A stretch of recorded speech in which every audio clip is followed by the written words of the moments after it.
Nakalimpuan namin tayo nga kakalaan. Bugno kaurasay, nabugo ang bra, nabugo ang baldawan ay pagpipikusan.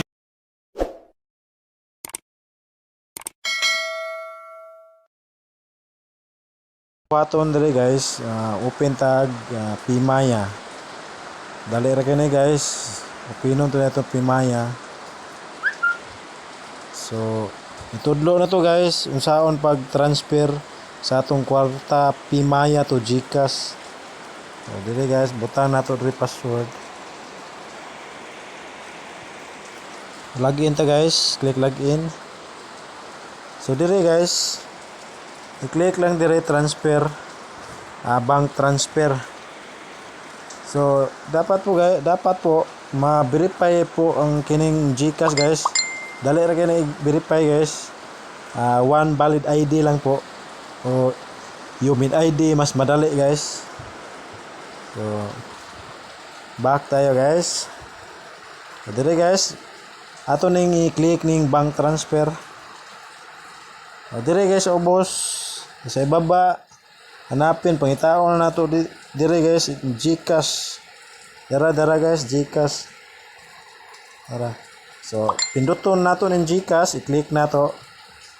So diyan guys, dali ra kay ni siya, butang lang nato dire amount. So dire 100 yung minimum po na dito guys. So ako po guys, wala po akong pira dito kasi bago ko lang nag-withdraw dito.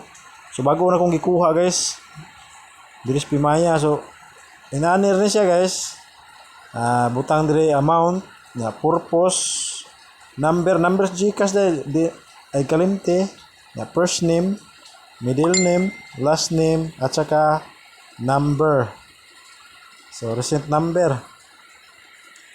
Dali ra kay na guys, butang nato dari purpose payment na account number. Dani guys, mo na siya account number sa GCash gamiton guys. Account number sa GCash na siya.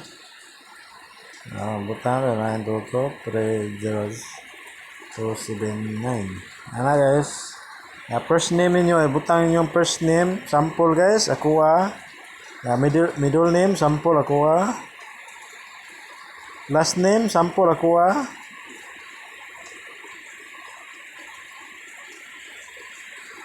So number, recent number 132 732676797. So mao na siya guys. Amount na siya. So amount, payment, account number na first name, middle name, last name. So click lang guys, continue. So pagkahuman na guys, pag-continue, so naan siya imutik sa GCash guys. So open kag GCash, maabot ra na siya guys. Dali ra kay na siya maabot. So mao ra to guys ang video. Open kag GCash, maabot na siya ang kwarta nyo guys. So di na lang ko mag-open og GCash guys, mao na to siya guys.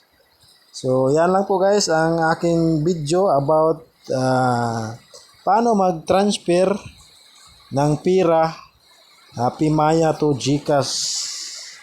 So salamat guys sa panonood. So huwag kalimutan guys i-subscribe ang itong video at i-like at i-hit nyo yung bell guys para updated ka sa video ko. So bye bye.